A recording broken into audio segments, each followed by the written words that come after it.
What do you make of the decisions and allocations that the minister has made today? Yes, on the surface of it, what the minister has really pointed out today with this budget is to say, one, government is committed to send out a message which says we need to live within our means because times are tough. And that is why the ministers have found it suitable and fit that he reallocate certain resources.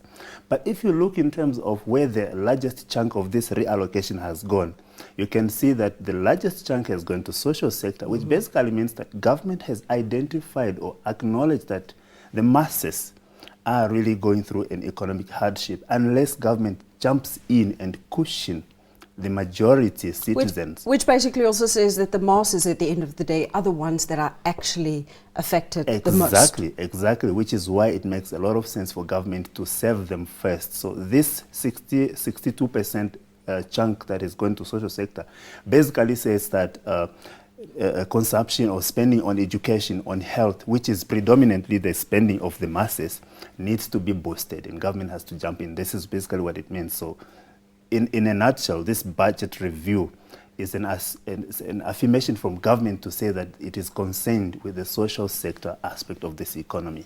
What would you regard as the positives that came out of this, what Mr. Schleitman said? Yes, I think this is going to positively impact the economy in the sense that the masses, the consumers, are put on an elevated pedestal where they can now begin to consume much because they save on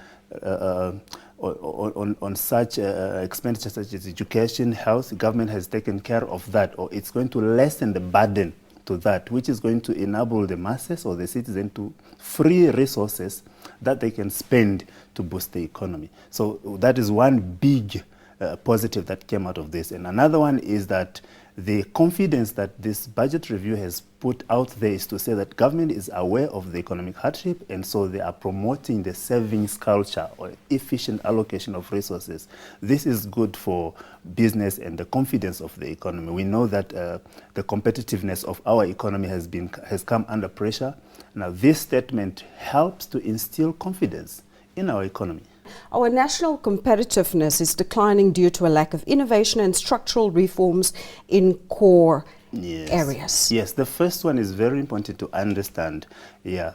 So investment activities we have seen investment activities declining. That is mainly because there's been, it's been obvious that there's credit crunch, there's credit shortage in critical sectors that could boost the economy. And so we have seen, because of the uncertainty that is faced by investors, a lot of investors have held back their investment or project implementation, waiting for the storm to clear.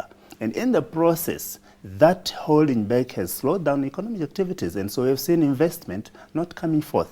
Bank of Namibia has kept the repo rate unchanged at 6.75%. What do you make of this? Yes, I think it's a good move because Bank of Namibia has got a mandate to also boost the economy and support the economy, and keeping the interest rate is another way of saying giving a breather to local consumers.